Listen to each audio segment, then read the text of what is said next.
Can you sum up what's happened with college football in the last? Where would you start? Complete disaster. How did we get here, Jack? I wish I knew. And listen, I'm not.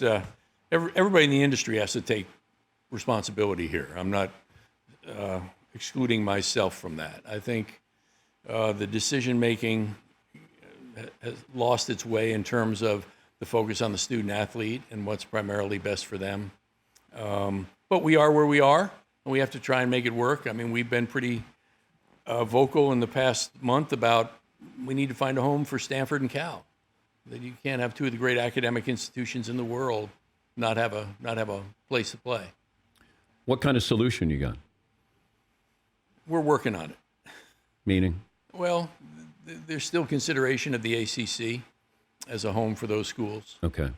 And Notre Dame is lobbying for Stanford and Cal to join? Very much so. Okay. Yeah. And the Pac-12 dies? It's looking that way more and more every day, yes.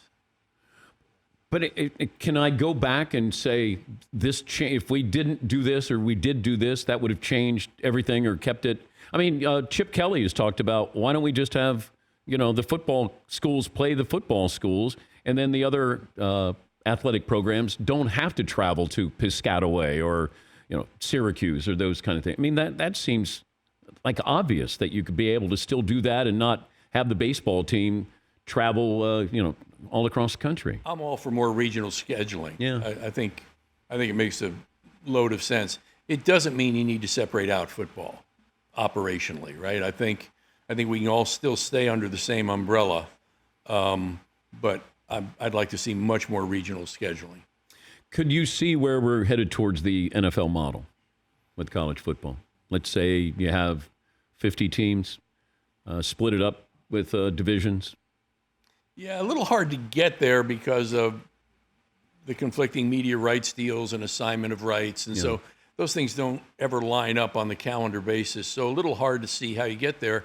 But it's likely within the next year, either in an action involving USC or a federal case in Pennsylvania, student athletes, football and basketball players will be declared employees. You think that's where we should be headed? I don't. It's not about not supporting them and making sure there are ample benefits available. We were the first school in the country to advocate for name, image, and likeness back in 2015. But I don't think they need to be employees. We still want them to be part of the student body and involved in a lot of the same experiences that the normal student has. But is this based on greed? Or how much is with what's gone on with, and the people in power who are making these, the kids are going to be the kids, but you got grown-ups who have made decisions that seem like they're just based on money. Yeah, well, they're certainly based on money. There's no question. And some of that is the demands that have arisen over time to find more revenue to meet this requirement or this requirement. So I'm not terribly comfortable with the description of it as greed, but it is all about money.